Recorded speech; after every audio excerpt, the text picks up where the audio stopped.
Bonjour à tous, c'est Léo Duff. Apple se met lui aussi à la montre connectée avec l'Apple Watch, on en parle aujourd'hui. Petit rappel pour ceux qui ont besoin d'une bonne correction, j'ai sorti une chronique sur l'iPhone 6, il est important de la voir avant cette vidéo. Revenons à nos moutons, et c'est le cas de le dire puisqu'Apple suit toutes les autres marques en créant sa propre montre connectée. Bon, en disant ça je plaisante, c'est juste que personnellement, les montres connectées, j'y vois pas l'intérêt. Franchement, j'achète pas une parcelle d'écran qui me permettra d'avoir la moitié du quart du tiers des fonctionnalités de mon iPhone, 300 €. Je suis peut-être mauvaise langue, mais honnêtement, ça vous sert à quoi? À part à lire et envoyer des messages sur une interface tout sauf ergonomique. Plein de gens se plaignent d'avoir des notifications en permanence, d'être constamment connectés, et là ils veulent tout ça sur leur poignet. Bah oui, c'est mieux. Surtout que si j'achète une montre, c'est pour lire l'heure. Jusque là on est d'accord.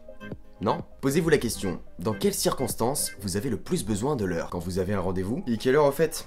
8h30, ça va, j'ai le temps. Oh, Twitter. Vous connaissez la suite. Si vous réalisez un film et que vous cherchez un lecteur, ou encore quand vous avez un examen. C'est bon, j'ai ma montre, le chronomètre, je peux commencer. Je dois l'enlever.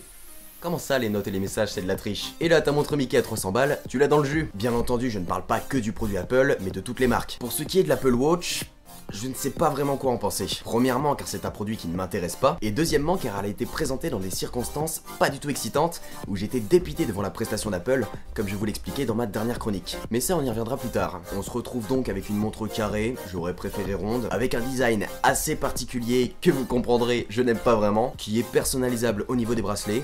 Je sais pas depuis quand Apple fait dans le personnalisable, mais c'est top. Mais encore une fois, je ne la trouve pas belle. C'est la deuxième fois qu'Apple fait un produit qui me déplaît, et c'était dans la même keynote. Au niveau de l'interface, c'est assez surprenant. Je suis pas sûr que ce soit très ergonomique tout ça, mais pour ça je suis assez optimiste. En revanche, la petite molette qui permet de faire défiler les éléments, je suis dans l'incompréhension totale. Bien entendu, elle ne peut être utilisée sans iPhone à partir du 5, donc elle a besoin de la data de votre forfait pour pouvoir fonctionner.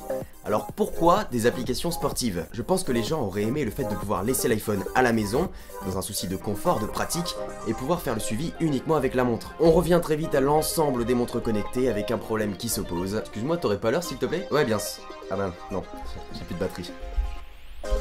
Heureusement qu'Apple est excellent quand il s'agit d'autonomie. En termes de fonctionnalité, on a les messages, Siri et tout ce qu'on retrouve chez les concurrents. Rien d'intéressant à retenir ici. Ah si. Un moment, Tim Cook dérive un peu vers les feux de l'amour. Et vu que je n'ai rien à dire dans cette conférence, vous pourrez, grâce à des capteurs, envoyer les battements de votre cœur à votre bien-aimé. It's amazing. Voilà, si vous êtes intéressé par une montre connectée et que vous possédez un iPhone à partir du 5, vous pourrez l'avoir dès le printemps 2015 pour 349 €. Je devrais être choqué par le prix, mais même pas. En réalité, ce qui me choque... Printemps 2015.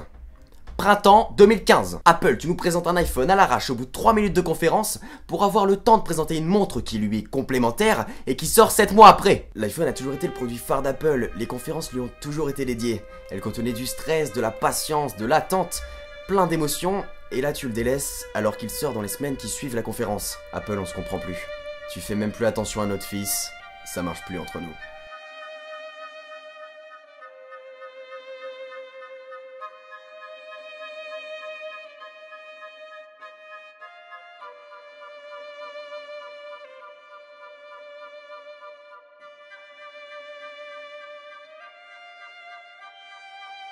The biggest advancement in the history of iPhone. Ce keynote a été une révolution à lui-même. The iPhone 6. J'ai vraiment l'impression qu'il apporte de la fraîcheur à nos OS à Apple. Et pourtant, il est plus très frais, le team. We have one more thing. Il y a un moment, il faut changer d'Adam pour croquer la pomme. Petite parenthèse pour les rageux, j'ai bien utilisé le mot innovation. À vos claviers. Completely singular product. Or you can even share something as personal as your own heartbeat. Steve Jobs était un génie, un conférencier hors pair, un commercial aguerri, un visionnaire. Mais pour moi, il freinait Apple.